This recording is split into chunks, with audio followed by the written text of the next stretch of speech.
Смятаме, че изложението Franchise Expo тази година се получи добре. Ние имаме голям процент на успеваемост. Comparing to Greece and other countries, Bulgaria is expanding very fast.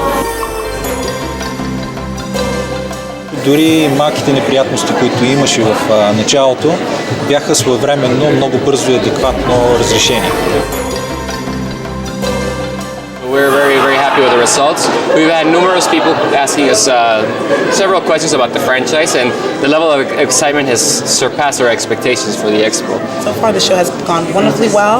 A lot of qualified candidates, and we're definitely looking forward to having one of our stores, if not all, here next year.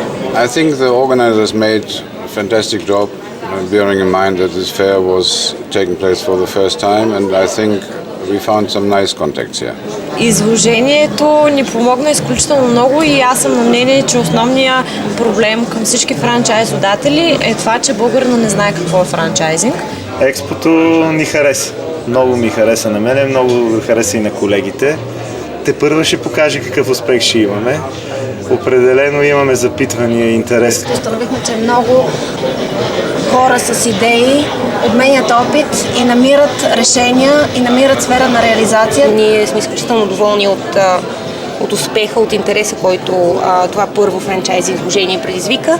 Сред широк кръг посетители, хора от бизнес средите, хора занимаващи се със собствен бизнес, млади хора, хора вече развивали собствен бизнес преди, сред медиите, разбира се. С удоволствие ще очакваме това изложение следващата година.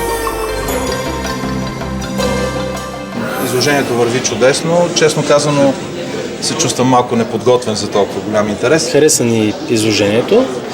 Със сигурност ще участваме на следващото изложение. Да, има доста посетители, има доста голям интерес. Това е един от начините, по който да се популяризира въобще правенето на бизнес по този начин в България. Виждам голям потенциал в това изложение и бъдещето на това изложение го виждам може би 2 пъти в годината, поне. Но съм изключително приятно изненадан от големия успех, който има до този момент изложението и съм сигурен, че следващото вече ще е няколко пъти по-голямо. За сега да мислиме да участваме на следващото експо. Установихме доста контакти с доста хора от цялата страна. Sexwell ще участва на следващото изложение за франчайз, а може би и на последващото и на последващото. So yes, certainly, I think we are coming next year to this franchising expo again.